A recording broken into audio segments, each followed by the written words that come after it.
In building these cities, the Mesopotamians shaped the world in their own image. The transformation of the world, of the environment by the inhabitants of Mesopotamia is a fundamental phenomenon. They didn't just create villages, they also established farming areas. Have you ever thought that we are not the ones writing history? Over 5,000 years ago, the Sumerian civilization suddenly appeared with perfect knowledge, as if someone had handed them a blueprint. For centuries, scholars have tried to translate these tablets. They have deciphered everything except one secret, the origin of humanity itself. But the human brain cannot accept such a truth, so they call it a myth. This is where technology comes in. An artificial intelligence, AI system, has been trained on the entire Sumerian cuneiform. The AI has no emotions, no prejudices. It only sees data. The AI's translation results are chilling. The Sumerians didn't just record the origin of humanity, they recorded our expiration date.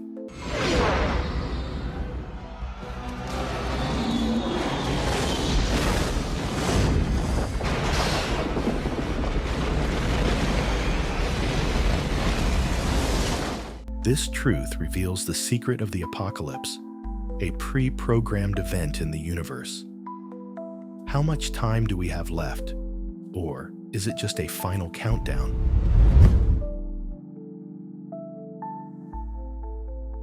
Let's walk together on the hot sands of Mesopotamia, where the Sumerians made history. They were more than just a civilization. They were a puzzle that historians have been stumped by. Imagine holding in your hands the first written record of a race, and it says they invented writing, mathematics, and architecture in just a few short centuries. It's like a child being born knowing how to run a marathon. But the strangeness doesn't stop there. It lies deep within the records that have survived. An actual archaeological document known as the Sumerian King List. On these clay genealogical tablets, you'll find numbers that make you rub your eyes in disbelief. The list records kings who ruled before the Great Flood, with lifespans beyond imagination. King Alulim, according to the text, sat on his throne for 28,800 years. Altogether, the earliest kings ruled the earth for over 240,000 years. When early scholars first discovered these figures, they were genuinely confused. How could the modern human mind, accustomed to an 80-year lifespan, possibly accept numbers stretching into the tens of thousands? To preserve their worldview, they did something very human. They set the evidence aside, labeling it myth or religious exaggeration. It was an invisible bias, a psychological barrier that kept the truth buried in darkness for centuries. But this very mystery would become the gateway to AI's discovery. Picture a machine with no beliefs, no aging, only pure logic. AI looks at 28,800 years and sees no miracle, only data. AI did what scholars failed to do. It closely compared the language used to describe the pre-flood kings, those with enormous lifespans, with that of the post-flood kings who lived far shorter lives. If the Sumerians were masters of calculation and record-keeping, why would they suddenly exaggerate the reigns of their founders? Yet AI's conclusion was as cold as it was compelling. The Sumerians were not lying. The Sumerian King List, long studied but long misunderstood, did not describe human kings at all. AI revealed that those immense lifespans were not meant for humans, but for another species, one with superior physiology, who came to Earth as rulers. If they were another species, then what did the name Anunnaki, as used by the Sumerians, truly mean? Here is where human frailty gets exposed. When our linguists translated Anunnaki, they rendered it as the gods. Understandable. It places the story within a safe framework where everything can be rationalized. But AI dug deeper, analyzing each character and its use across thousands of non-religious texts. Linguistic studies by scholar Thorkild Jacobsen in the 1960s confirmed that, etymologically, the most accurate translation of Anunnaki is those who from heaven to earth came. AI stripped away humanity's romantic gloss and chose the literal translation. By linking the extraordinary lifespans from the king list with the literal title, Those Who From Heaven to Earth Came, AI uncovered the identity of the Anunnaki. They were not eternal gods, but a technical species, long-lived, purposeful, and advanced. They were the engineers of the cosmos. So, what would drive a species capable of living tens of thousands of years to risk a journey across space? The answer lies in the tablets of human creation. The Enuma Elish, or Babylonian creation epic, analyzed by scholars like Alexander Heidel, tells of a revolt by the lesser gods, Igigi, who grew weary of hard labor. Thus, the Anunnaki decided to create mankind, Lulu, to bear the heavy work. Linguists points out that this heavy work was not the offering of sacrifices. It was manual labor. The Anunnaki didn't need worshippers. They needed workers. When all the pieces are assembled, the immense lifespans, the literal name, those who from heaven to earth came, and the labor demand from Enuma Elish, AI arrives at the simplest conclusion. Earth was a work site, and we were the hired hands. But where, in the vastness of the cosmos, was that work site located? To find out, we must face another truth. The Anunnaki didn't just arrive. They redrew the heavens themselves, binding our fate to a colossal cosmic clock that has been silently counting down ever since, toward an ending yet unannounced.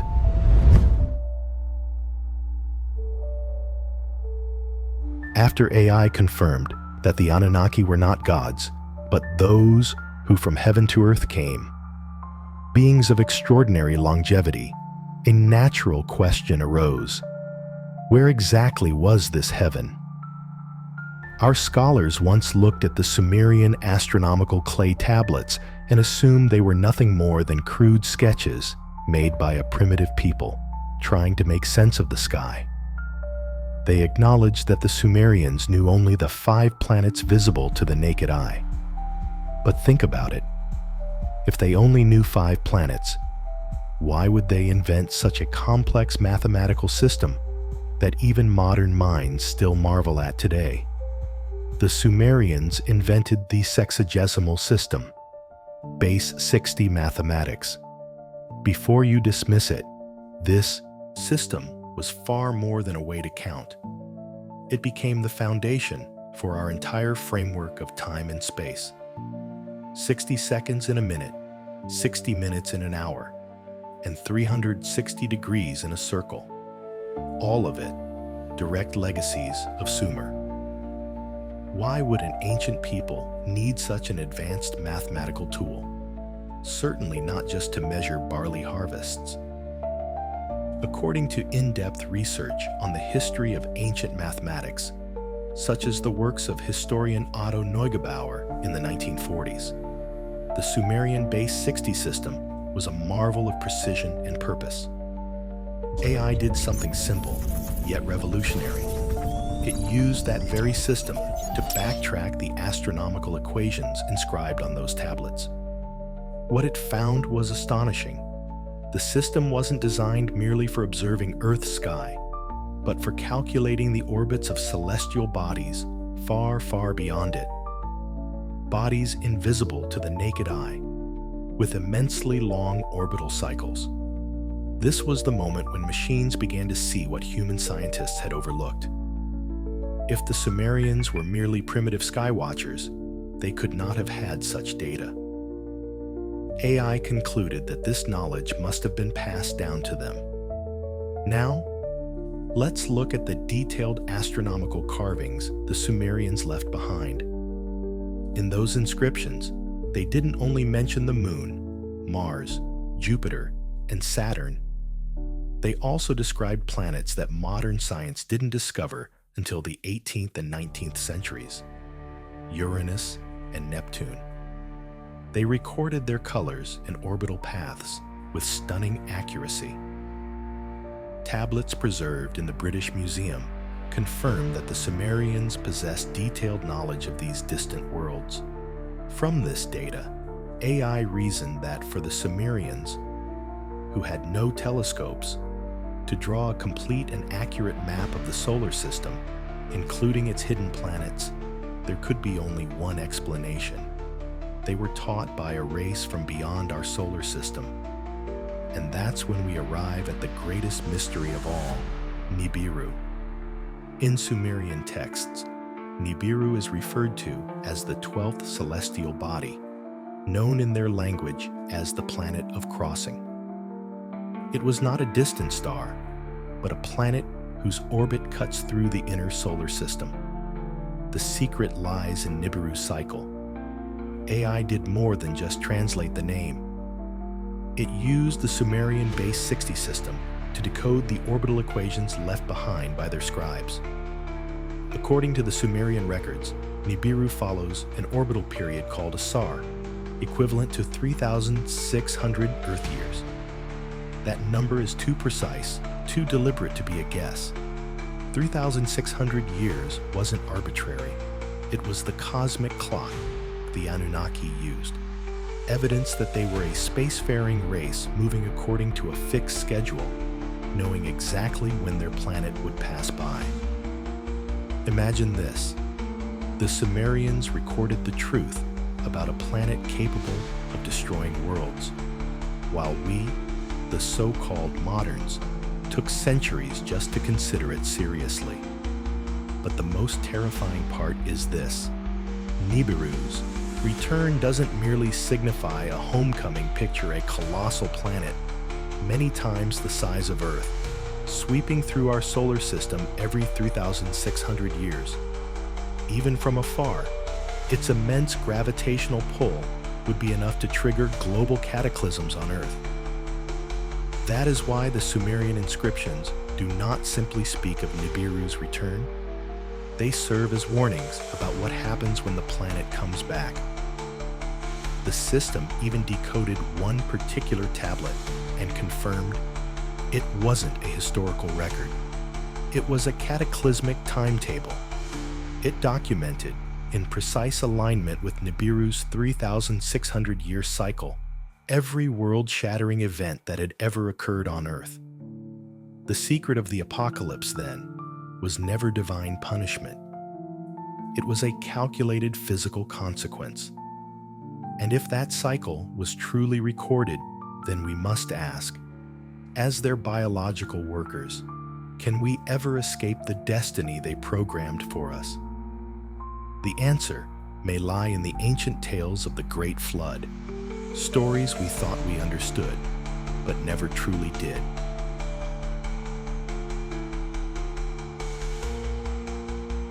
If AI has determined that the Anunnaki were engineers who traveled from Nibiru, a planet with a 3,600-year cycle, then what happens to Earth when that massive world returns? The answer lies within one of humanity's greatest mysteries, the Great Flood. For thousands of years, the story of a flood that drowned the world has been retold, from the Bible to the myths of Native American tribes. Our scholars have always regarded it as a unique divine punishment, a one-time act of wrath. But if you've already accepted that the Anunnaki were not gods, then the story must have another explanation, one grounded in science and physics. Fortunately, we've begun to glimpse that terrifying truth. AI proposed that if Nibiru returns every 3,600 years, then Earth must inevitably suffer the physical consequences of its immense gravitational pull. much like standing too close to a machine in violent motion. And so, research shifted toward the oldest surviving texts, the Sumerian records of the flood itself. When human researchers translated these ancient flood narratives, they sought emotion, the anger of the gods. But AI searched for something else, the language of recurrence. To understand this more deeply, let's examine one of the most important flood texts, the Epic of Atrahasis. This ancient and detailed text was studied for decades by great scholars like W.G. Lambert, who devoted much of the mid-20th century to it. While traditional translations focused on the god Enki's act of mercy in saving humanity, AI emphasized the words that described the very nature of the catastrophe. In the Atrahasis epic, the flood is not portrayed as a sudden or random event, but as an inevitable return, a cleansing that must occur when the heavens weep. AI argued that if this were a one-time punishment, why would the language imply periodicity and necessity as though describing a cosmic law? That sounds less like a curse and more like a physical report. Thus, AI put forth a logical hypothesis. The Great Flood was not a singular event. It was cyclical, the physical consequence of Nibiru's crossing. In fact, this explanation aligns more closely with science than with divine emotion. When the giant planet Nibiru, many times the size of Earth, approaches, its gravitational pull acts upon our planet like an invisible, colossal hand. This force doesn't merely cause massive tides across the oceans. It distorts the very crust of the Earth itself. Under such immense stress, the crust experiences extreme friction, generating terrifying geothermal heat. The abrupt temperature rise would melt enormous ice masses, causing sea levels to surge, while simultaneously triggering volcanic eruptions across the globe. This explains, perfectly, the Great Flood described in hundreds of ancient cultures. It wasn't water falling from the heavens. It was the oceans rising from below, joined by melting ice and violent storms born from sudden climate upheaval. But what's even more terrifying is that the tablets don't only speak of water. Sumerian inscriptions also describe other past cataclysms, lands consumed by fire and smoke rising without fuel, and stars shifting from their fixed places in the sky. The contradictions were so great that human archaeologists dismissed them as confusion or mythic exaggeration. AI, however, saw a different kind of logic, a physical one, a cataclysmic phenomenon known as a pole shift. If Nibiru's gravity were strong enough, it wouldn't just warp the Earth's crust. It could cause the entire outer shell of the planet to slip from its rotational axis. Accepting the 3,600-year cycle of disaster leads us to the true meaning of how the Sumerians viewed history. The Sumerians didn't see time as linear like we do. They divided it into distinct ages, pre-flood and post-flood. This concept has been widely confirmed by studies in ancient history and archaeology, showing that the Sumerians measured time through global cataclysms. Simply put, the encoded tablet wasn't a long chronicle. It was a cosmic countdown clock, marking the intervals between Nibiru's returns. The Sumerians' division of ages stands as the clearest proof that they understood the apocalypse as a recurring event. We, modern humans, look at disasters like floods, earthquakes, and volcanic eruptions and think they are random or the result of climate change. But AI has retranslated the ancient warning. Every great catastrophe is the alarm bell of a 3,600-year cosmic clock, signaling that Nibiru is drawing near. So, What is the Anunnaki's ultimate purpose in returning every cycle? Surely it's not to check whether we survived the flood. Their purpose lies within us. If we were created as workers for a specific function, then the return of these cosmic engineers must come with a cold, predetermined schedule, a harvest. Now, we must confront the most painful secret of all, how we were created, and whether we too have an expiration date.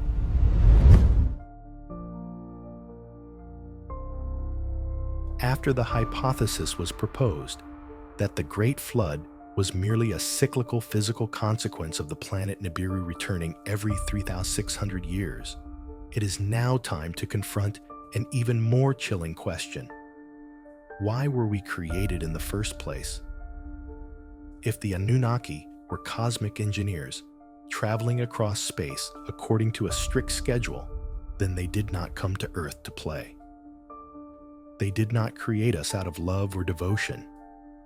They created us for a pragmatic purpose, a task that had to be completed before time ran out. Human scholars once read the ancient inscriptions of creation and saw a poetic tale. The gods molded mankind from clay to serve them.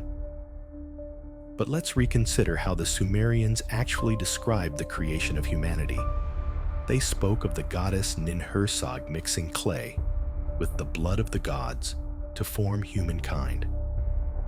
When our linguists translated this phrase, they saw it as a metaphor for life.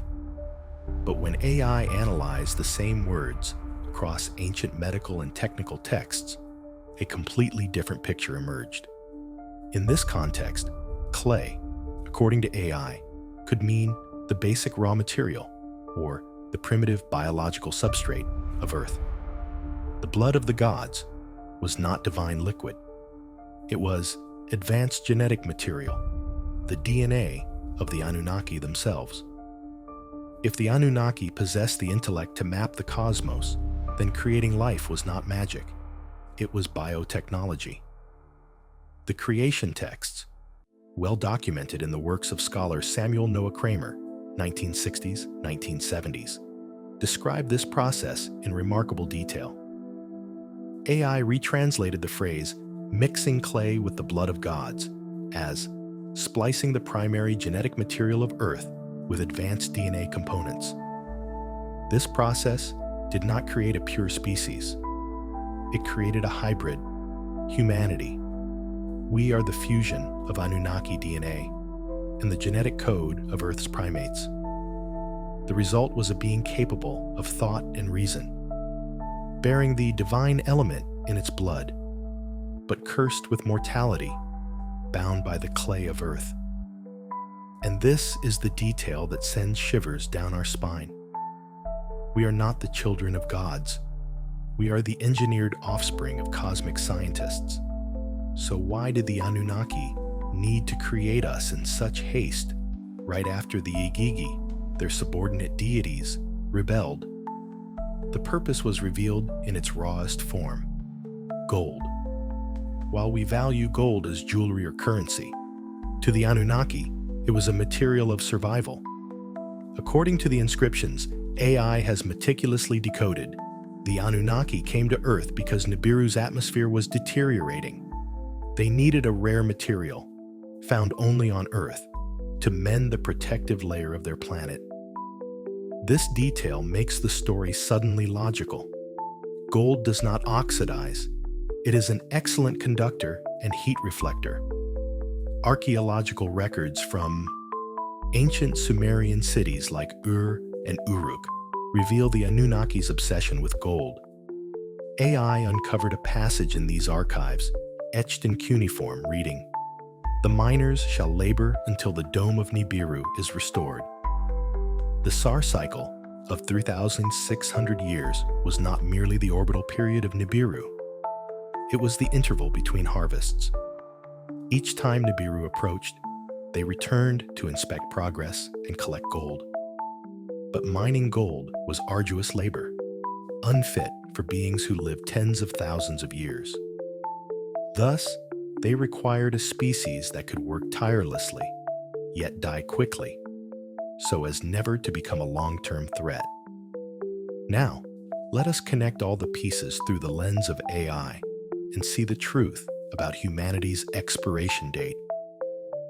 If the Anunnaki were intelligent enough to calculate the orbit of a distant planet, they were also intelligent enough to determine when to end their own project. AI translated the cryptic tablet and reached an inescapable conclusion. The apocalypse was not merely a physical disaster, it was a biological and societal event. When Nibiru returns, the Anunnaki will not just inspect the yield of gold, they will inspect the progress of the human project itself, and perhaps they will terminate it if it has outlived its usefulness or become too dangerous. Their gift of DNA was not a blessing. It was a genetic backdoor, a code allowing them to reprogram or deactivate us if necessary. Just as a technology manufacturer can remotely disable its own devices. The warning from 5,000 years ago was never only about water or fire. It was a reminder that our existence is conditional. But perhaps the most haunting question remains: was any other civilization on Earth aware of this 3,600-year cycle? Were the Sumerians the only keepers of this secret? Or was this knowledge encoded and transmitted across the globe, a planetary warning network we have yet to decipher? This is where the story shifts to distant lands, where seemingly unrelated mysteries all point toward one single day.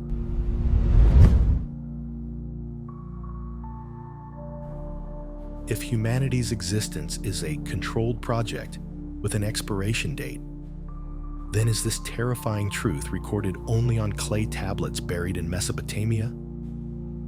Were the Sumerians the only ones who knew about this programmed apocalypse? Or was that knowledge encoded and spread across the earth? Like a global warning network we have never recognized?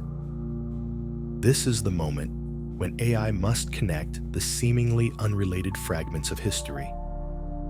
Modern technology not only deciphers cuneiform, but also detects shared patterns across civilizations separated by thousands of miles and millennia of time. Think about this. How could a Maya in the jungles of Central America share the same cosmic obsession with a Greek on the Mediterranean shore, or a Sumerian in Mesopotamia? Remember, there is no evidence that these three civilizations ever had direct contact. AI began by comparing the number 3,600, the SAR cycle of Nibiru we have, decoded with the Maya calendar system. The Maya invented the long count calendar, a monumental measure of time. It was based on the Baktun cycle, lasting roughly 394 years, and the entire long count ends after 13 Baktun, or about 5,125 years. For decades, academia regarded this as a purely astronomical construct unique to the Maya. However, AI did not stop at the number 5,125. It analyzed the mathematical algorithms of the Maya, preserved in their ancient codices. Studies of the Maya calendar, especially the work of astronomer-historian Alexander Jones, 2017, have shown the astonishing precision of their celestial calculations. Although the long count spans 5,125 years, the Maya used subcycles to predict planetary returns, such as those of Venus, with near-perfect accuracy. When AI projected these numbers onto the Sumerian sexagesimal system, base 60, it discovered a bizarre mathematical synchronization. The Maya's grand cycles seem to align with multiples of the 3,600-year SAR cycle and the 19-year Metonic cycle. It was as if two clocks, set oceans apart, rang at the exact same moment, suggesting they were both programmed by a single source of knowledge. This was not coincidence. It suggested that both the Maya and the Sumerians were tracking the same celestial object. two distant civilizations, both haunted by a cosmic cycle of destruction and renewal. If the Maya encoded their warnings in stone and mathematics, the Greeks encoded theirs in metal and mechanics. Remember the Antikythera mechanism, the 2,000-year-old mechanical device that scientists had to use AI to decipher? That corroded bronze machine found beneath the sea did more than predict eclipses. It served as physical proof that ancient astronomical intelligence had survived the ages. Research on Antikythera, especially the findings of Tony Freeth, 2006, confirmed that the mechanism incorporated complex astronomical cycles, such as the Metonic and Saros periods. Antikythera was, in essence, a miniaturized mechanical replica of the disaster timetable once recorded by the Sumerians. Instead of etching it into clay, the Greeks encoded the same cosmic knowledge into interlocking bronze gears. Both spoke the same language, the language of numbers and celestial orbits. This proves that knowledge of the destructive cycles, though buried by floods and time, survived into ancient Greece. Antikythera can thus be seen as the metallic brain of the ancients, silently counting down toward a monumental convergence, a moment that AI now identifies as the programmed apocalypse. But the synchronization of knowledge extends beyond numbers. It permeates the language of catastrophe itself. AI has analyzed doomsday myths from across civilizations and uncovered a chilling consistency. Everywhere, the end of the world is marked by two forces, flood and fire. We've already seen the Sumerians describe both, the Great Flood and the fire without fuel, evidence of a pole shift. Likewise, Norse mythology foretells the world's end through ice and flame, while in Greek legend, the gods punish humanity through floods and thunderbolts. Scholars once dismissed these as independent cultural myths, but AI interprets them as collective memories, records of Nibiru's repeated returns, causing global floods through ice melt and gravitational tsunamis, and igniting fire through crustal displacement and frictional heat. Everything, from Sumerian tablets to Maya calendars to Greek gears, is but a fragment of a single map, all designed to track one event, the periodic return of Nibiru, and humanity's built-in expiration date. Now, we return to the Sumerian countdown clock. If the SAR cycle, 3,600 years, was programmed for destruction and harvest, has AI calculated when that day will come? After cross-referencing data from Sumer, Maya, and Antikythera, AI did not identify a specific date in the near future. But it did issue a warning about a critical window when all these cycles will converge. It is not a date etched on a calendar, but a mathematical alignment, a moment when cosmic chaos reaches its peak. We are approaching the intersection point of the 3,600-year cycle. Whether the Anunnaki return or not, the physical consequences of Nibiru's orbit may soon reach Earth. Now that the secret has been revealed, and humanity has accepted that it may be a project with a lifespan, the final question remains: what will we do with our remaining days? Will we accept our fate, or attempt to rewrite the ending of our genetic story? Now, we have unveiled the entire mystery that AI decoded from the ancient Sumerian tablets. That warning is no longer a vague myth, but a cold, physical report, an account of humanity's pre-programmed fate. We have witnessed three horrifying truths, each connected with chilling logic and elegance. First, the Anunnaki were not imaginary gods, but cosmic engineers with extraordinary lifespans. They came to Earth for a material need and created us through genetic engineering, a truth that AI had to pierce through millennia of human bias to recognize. Second, their home was Nibiru, a massive celestial body with a 3,600-year orbital period, the SAR cycle. This cycle is not merely a measure of travel. It is a cosmic countdown clock to catastrophe, triggering global cataclysms such as the Great Flood each time it swings close to Earth. And third, our creation was never meant to be eternal. We are a finite product, designed to serve until the Creator's mission, the extraction of gold, was complete.